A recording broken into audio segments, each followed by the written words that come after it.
नमस्कार, मैं नन्या सहगल और आप देख रहे हैं नारद पोस्ट। त्रिशूल त्रिशूल भगवान शिव का प्रमुख अस्त्र है जिसे उनके हाथ में हमेशा देखा जाता है। ये त्रिशूल 3 शाखाओं वाला एक शक्तिशाली हथियार है जिसे भगवान शिव ने अपने दुश्मनों को नष्ट करने के लिए धारण किया था। त्रिशूल की कहानी भी बहुत रोचक और धार्मिक दृष्टि से महत्वपूर्ण है। कहानी के अनुसार भगवान शिव के त्रिशूल का निर्माण देवताओं के अनुरोध पर हुआ था। देवताओं और राक्षसों के बीच युद्ध चल रहा था। राक्षसों का अंत बढ़ रहा था और देवता उनकी शक्तियों के आगे कमजोर हो रहे थे। तब भगवान शिव ने भगवान विष्णु और ब्रह्मा के साथ मिलकर राक्षसों से मुकाबला करने के लिए त्रिशूल का निर्माण किया। त्रिशूल के 3 काट त्रिगुण सत्व, रजस और तमस का प्रतीक है और ये तीनों शक्ति ज्ञान का संहार के प्रतीक माने जाते हैं।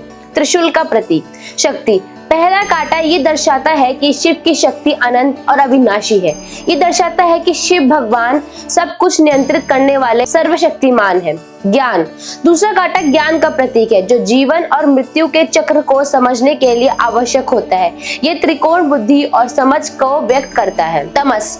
तीसरा कांटा संहार का प्रतीक है। भगवान शिव के त्रिशूल से ही राक्षसों और असुरों का नाश होता है। यही कारण है कि त्रिशूल को शक्ति और संहार का एक दिव्य प्रतीक माना जाता है। एक दिन जब राक्षसों ने देवताओं का उत्पीड़न बढ़ा दिया था, भगवान शिव ने त्रिशूल से उनका संहार करना शुरू किया। राक्षसों की सेना शिव के त्रिशूल के सामने कहीं नहीं टिक पाई। त्रिशूल की तेज धार और शक्ति के राक्षसों का नाश हुआ।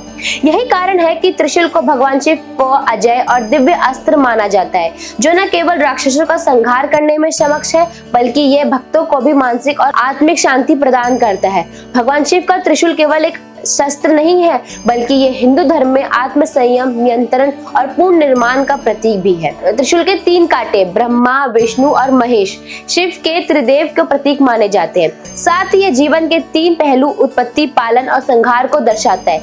इस तरह शिव का त्रिशूल न केवल शक्ति का प्रतीक है बल्कि ये जीवन के संहार, पूर्ण निर्माण और आत्म संयम की गहरी गूढ़ता को भी दर्शाता है। धन्यवाद।